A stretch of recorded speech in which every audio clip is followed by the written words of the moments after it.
Buenos días, hoy es viernes 29 de julio del 2022, bienvenidos a Contacto Directo.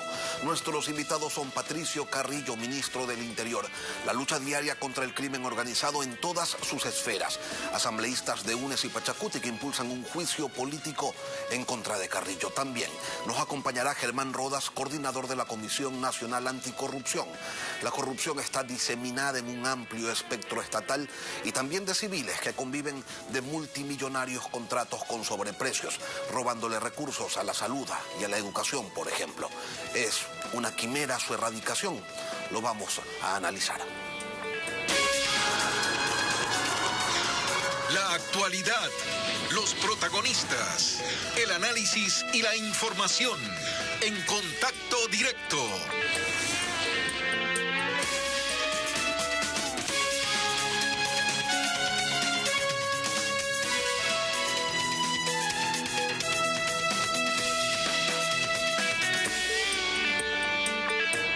La corrupción tiene distintas aristas y es deber de todo Estado que se precie de serlo el combatirla, porque de lo contrario se desnaturaliza la convivencia pacífica de una sociedad y sus actividades cotidianas trasegan entre la oscuridad propia de lo ilícito. El problema es que quizás se ha dejado pasar mucho tiempo y en más de una ocasión aquello, la corrupción, parecería estar normalizada. Ya no son los tiempos del arranchador y del estruche. Hoy hay verdaderas corporaciones del crimen que operan desde distintos países y que tienen nexos con todos los estamentos de la sociedad. Y de eso vamos a hablar con el general Patricio Carrillo, ministro del Interior. Ministro, buenos días, bienvenido a Contacto Directo.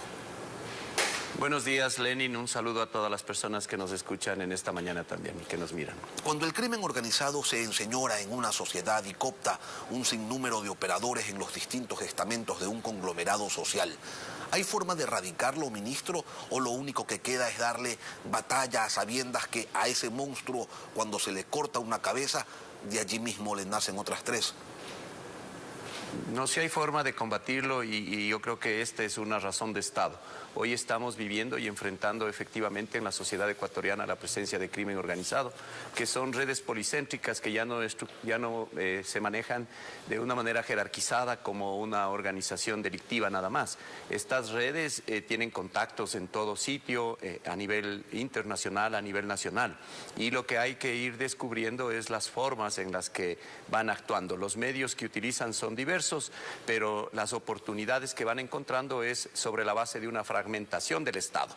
Por eso, desde esta posibilidad de razonar como Estado y resolver el problema, evitando pensar que únicamente es una solución desde las instituciones, es el camino que más rápidamente nos permitirá ser resilientes y enfrentar los problemas que el crimen organizado trae, entre ellos corrupción, impunidad y esta posibilidad de ver con tristeza lo que sucede en la Administración de Justicia especialmente. Daba usted declaraciones ayer, ministro, y decía que la sociedad ecuatoriana necesita combatir un delito tan complejo como lo es la corrupción. Y sí, todos estamos de acuerdo con eso, pero ¿qué hace falta para que casos como el del prefecto de Cotopaxi, que se viene investigando desde hace más de un año, quien lideraría una red de corrupción de múltiples delitos, no sea una golondrina en verano?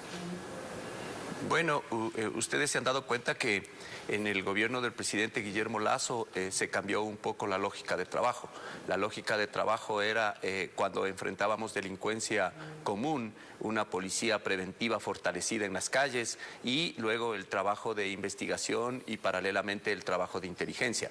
Ahora la ecuación con la que se está gestionando la seguridad es básicamente a partir de la inteligencia. Una vez que se tiene un análisis de datos adecuados con inteligencia, se pasa al siguiente rol, que es la investigación, de tal manera que no lleguemos con delitos flagrantes, que lleguemos nosotros ya a una instrucción fiscal y a una formulación de cargos con la evidencia necesaria para que la Administración de Justicia no tenga sino solamente certezas para imponer sanciones de carácter penal severas como impone nuestro código.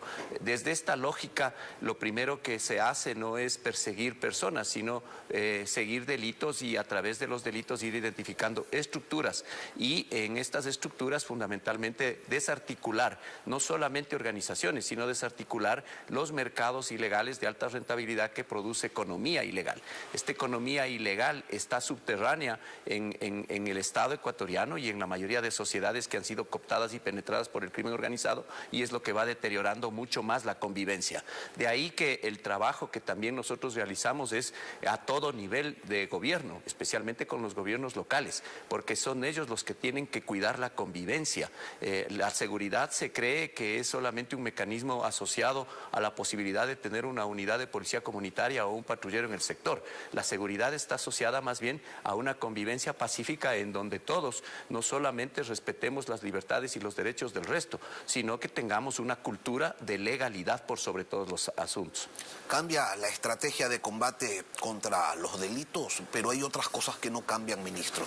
¿Y cómo evitamos que estos asuntos no queden en la impunidad? Porque ustedes hacen la investigación, se fajan en las calles con los delincuentes, los apresan, los ponen a órdenes de las autoridades y en ese momento hay fiscales que no acusan, jueces que liberan y todo el esfuerzo se vuelve nada. ¿Qué tan común es esta situación, ministro, este liberar impune de criminales que en ocasiones tienen extensos prontuarios? Mire, en el último trimestre nosotros hemos entregado a la Administración de Justicia grandes casos que movilizaban en unos cerca de 26 millones de dólares, en otros 41 millones de dólares, en otros grandes volúmenes. Todo esto se entrega a la Administración de Justicia, pero lo que también vamos observando es que la normativa que estaba diseñada desde el Estado para perseguir delito común, da mucha flexibilidad y mucha facilidad. De ahí que siempre hacemos el llamado a la Asamblea Nacional, porque la Asamblea Nacional juega un rol fundamental. Cuando miramos la seguridad como una razón de Estado, nos involucramos todos los poderes del Estado, no solamente el Ejecutivo, que efectivamente tiene que gestionar la seguridad, la operatividad y las instituciones del gobierno que están empeñadas en esto, revisando incluso sus presupuestos. El judicial, que tiene que jugar su rol también de reforma y de articulación a esta nueva forma de convivir con el crimen organizado o de erradicarlo, y la normativa, porque la mayoría de normas están diseñadas para perseguir el delito común. Ahora, ante la presencia de crimen organizado, necesitamos revisar mucha normativa y dar capacidades especiales, porque si no damos capacidades especiales, las instituciones únicamente se quedan como Policía Nacional con la doctrina, con el entrenamiento, la capacitación, el equipamiento que se puede entregar sobre la base del presupuesto disponible, pero la parte legal, la parte normativa es la que empieza a dar un poco de desasosiego, porque ya no es lo mismo enfrentar una delincuencia común que enfrentar un crimen organizado. Lo miramos y lo observamos esto de manera mucho más dramática en el sistema penitenciario, porque es en el sistema penitenciario en donde ya se expresa toda esta situación, en donde aparentemente habría un abandono del Estado, pero es porque muchas de las normativas así lo permiten. Habeas corpus, mecanismos de destrucción. Lo primero que hacen en un amotinamiento es destruir los sistemas de salud de los centros penitenciarios, para luego, apoyados en esta posibilidad de la normativa, decir que no se garantiza la salud y a través del habeas corpus obtener la impunidad. En todos estos casos estamos nosotros haciendo un seguimiento, el caso Norero, el caso de Santo Domingo, el caso ahora del prefecto, y son otros muchos que sobre la base de desarticular grandes organizaciones tenemos que prestarle mucha atención como sociedad. Y sí, la Policía Nacional alertó precisamente ayer o antes de ayer, si mal no recuerdo, que en el caso Norero se estaba abusando del recurso de habeas corpus. No es la primera vez ni tampoco el único ejemplo, pero, ministro, alertando no cambian las cosas.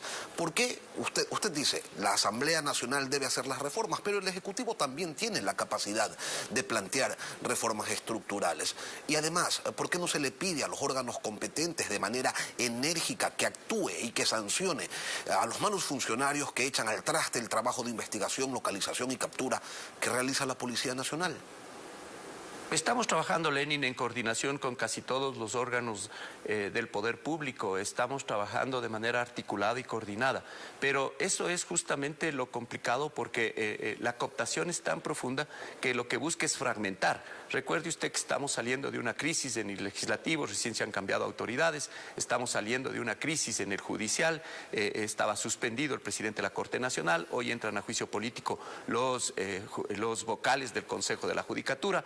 En el gobierno nacional también ha habido algunos cambios, estamos saliendo de esa desestabilización producida en el mes de junio. Entonces, toda esta fragmentación del Estado, todo este desacomodo político, toda esta forma de actuar del crimen organizado también son los que demoran los tiempos en los cuales nosotros quisiéramos avanzar muchísimo más rápido sobre estos temas. Ministro, a propósito de lo ocurrido ayer en Cotopaxi, en el país surge una pregunta.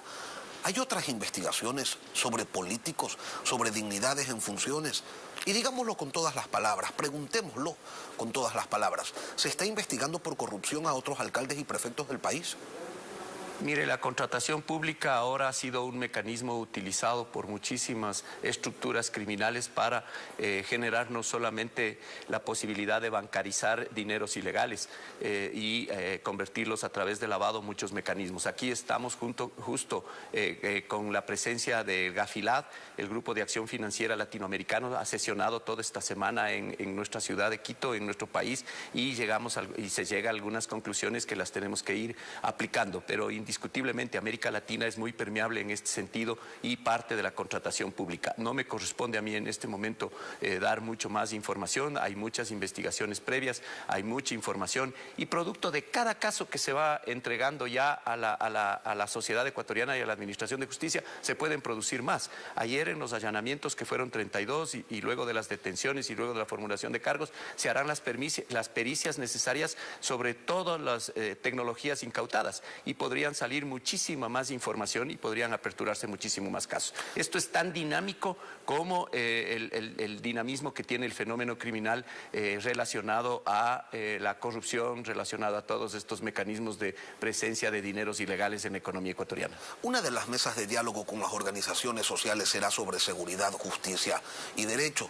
Y por parte del gobierno, su cartera de Estado la va a liderar. ¿Con qué propuesta va a llegar usted a ese encuentro, ministro? Justo, y se lo pregunto porque del otro lado ellos van a decir, queremos ciudades más seguras, ellos van a decir, queremos que se acaben las masacres en las cárceles, queremos que no haya impunidad. En el imaginario de la gente está justamente el impacto final, y como si el impacto final obedeciera a una pésima gestión del funcionario que se encuentra los últimos 3 meses liderando la gestión de seguridad.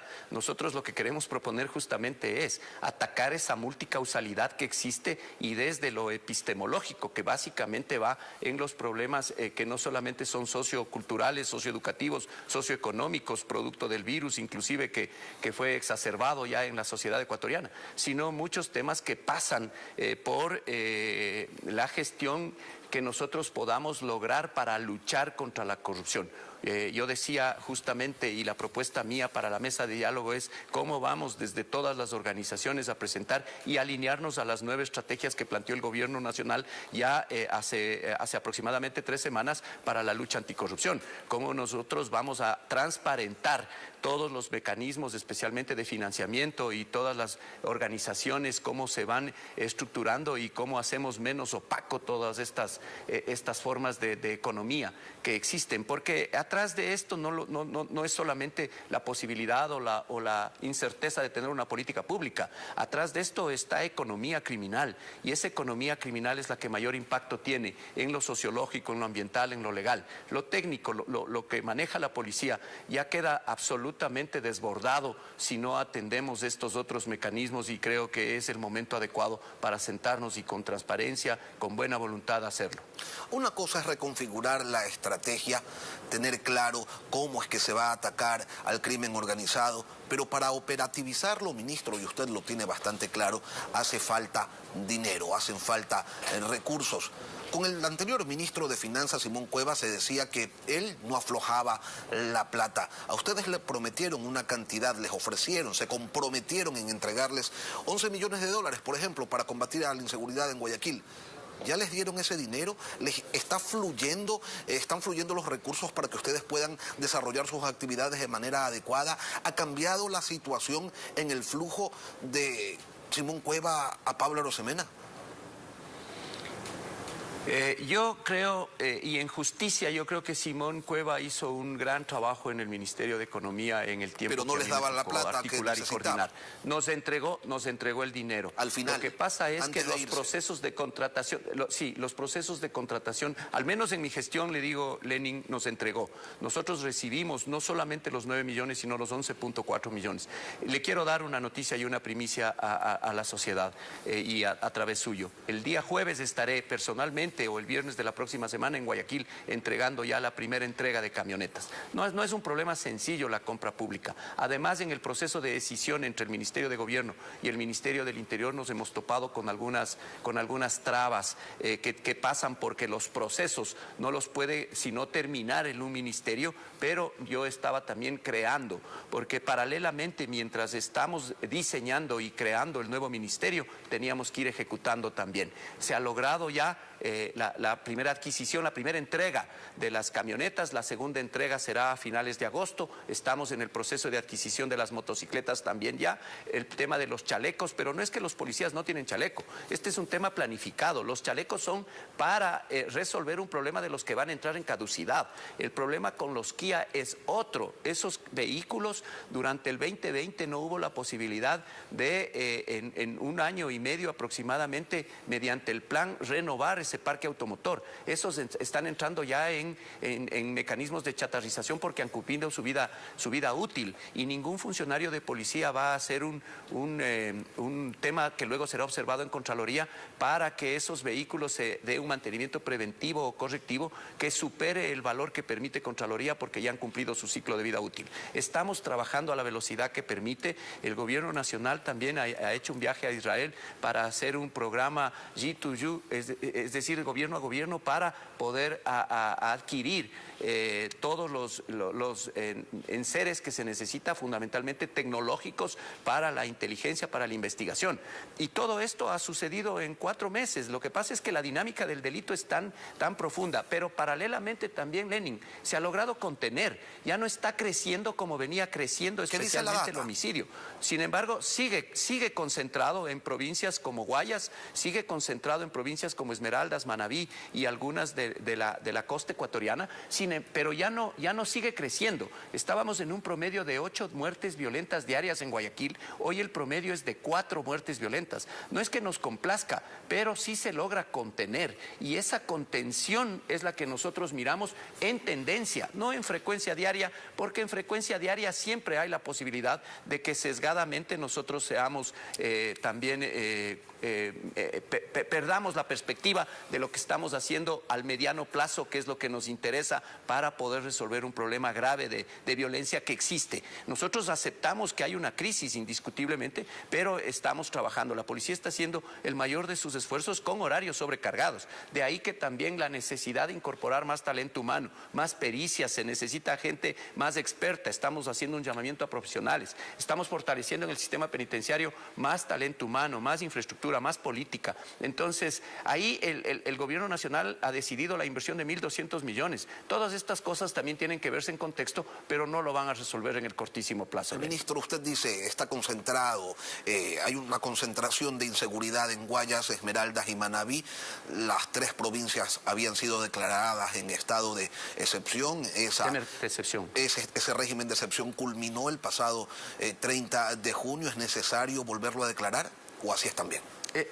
En Esmeraldas mantenemos una zona especial de seguridad conjuntamente con Fuerzas Armadas. Con la cooperación internacional estamos desarrollando un plan para frontera norte y para frontera sur, de tal manera que la información desagregada sea la que nos permita llevar y aterrizar ya con algunas estrategias y algunas acciones operativas para las instituciones. Hemos valorado la información que está sucediendo desde los puertos y aeropuertos y por qué desde los puertos especialmente que sale la droga y en los destinos cuánta droga se coge desde los puertos de acá. Esta semana semana tuvimos reuniones con la gente de las corporaciones, de la SENAE, y estamos en conjunto mirando para reducir estos temas de violencia. Sí existe la posibilidad, porque son múltiples los indicadores que nos llevan a eso. En los gabinetes de seguridad que tenemos con la periodicidad necesaria con el presidente de la República, los plantearemos, y de ser necesario retomaremos un estado de excepción para estas provincias donde todavía no se ha logrado la corrección que necesitamos. Sin embargo, decirles que la frecuencia diaria de homicidios se sigue reduciendo. Eso no quiere decir que va a desaparecer. La violencia en el mundo entero no va a desaparecer. El delito mismo no va a desaparecer. Ministro. Y por eso nosotros debemos tener el suficiente dinamismo y capacidad de diagnosticar en el día a día, ser resilientes como institución también para reorganizar y replantear acciones operativas y estrategias. Para finalizar, ministro, el gobierno ha dicho que lo respalda en el juicio político que se presentó en su contra, lo calificado de injusto, pero en la Asamblea no son pocos quienes quieren su cabeza. Para salvar ese obstáculo se necesitan votos y no razones. Yo le pregunto, ¿está caído, ministro? ¿Y solo es cuestión de tiempo para que aquello se oficialice?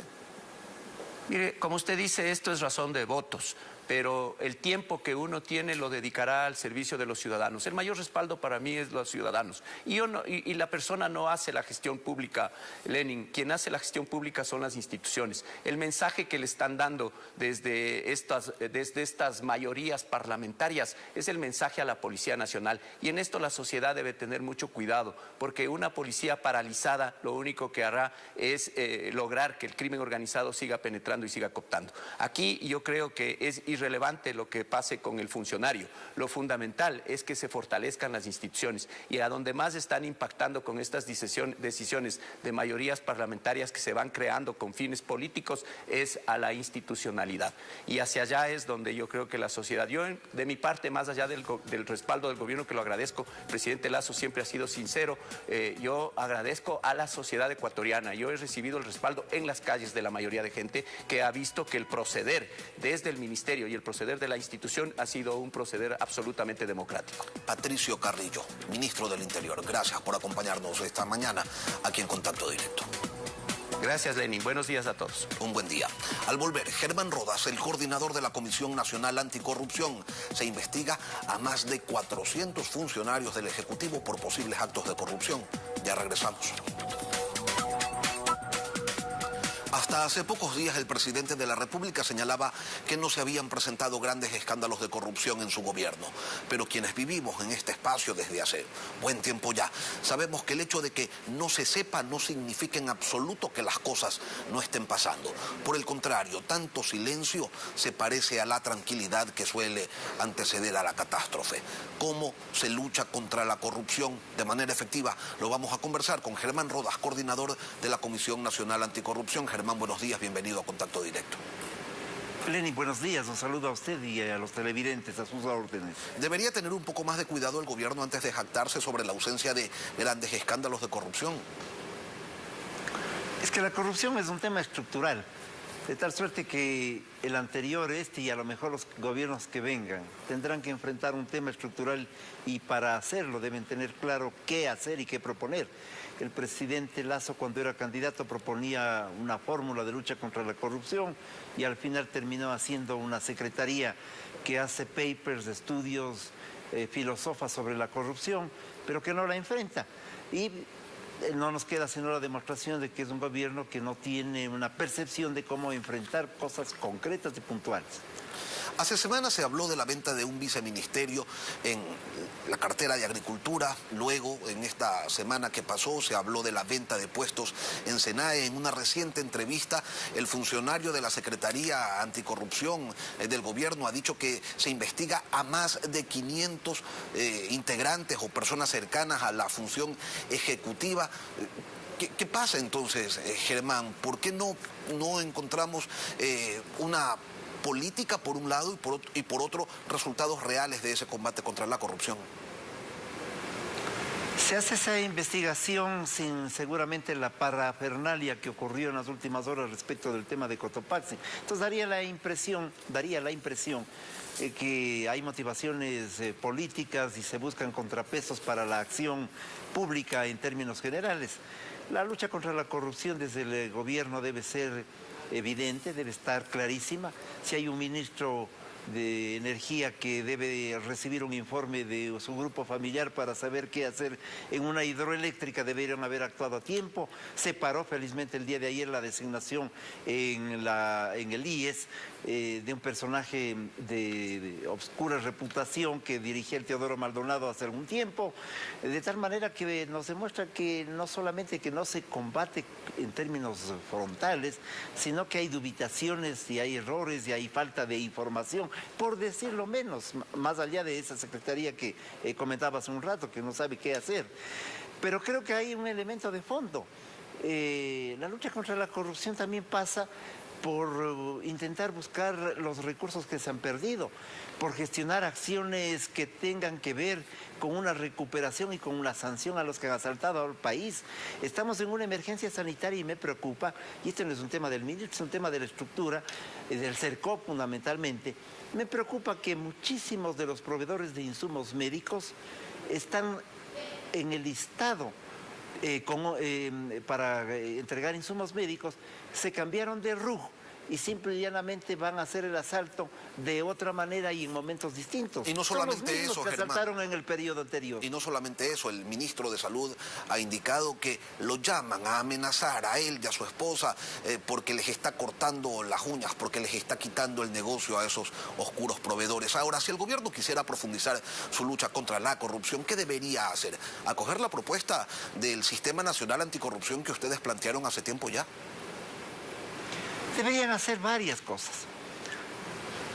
La propuesta nuestra que deberíamos discutirla, que deberíamos mejorarla, que deberíamos colectivizarla, etcétera, pasa también por un sistema educativo distinto, la formación en valores a los jóvenes, una voluntad real de enfrentar a la corrupción real, recuperación de recursos, pero sobre todo pasa por la voluntad política de demostrarnos que hay una tarea efectiva y que no es una parafernalia mediática.